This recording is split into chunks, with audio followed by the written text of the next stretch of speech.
have my rights because the Constitution granted to me. I possess my rights because I was born.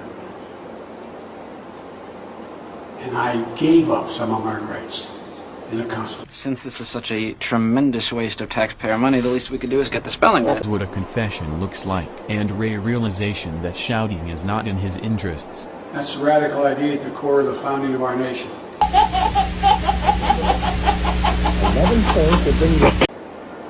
As I said, that all men and women are created equal. We really are endowed by a creator with certain inalienable rights. Oh, damn state's going apey.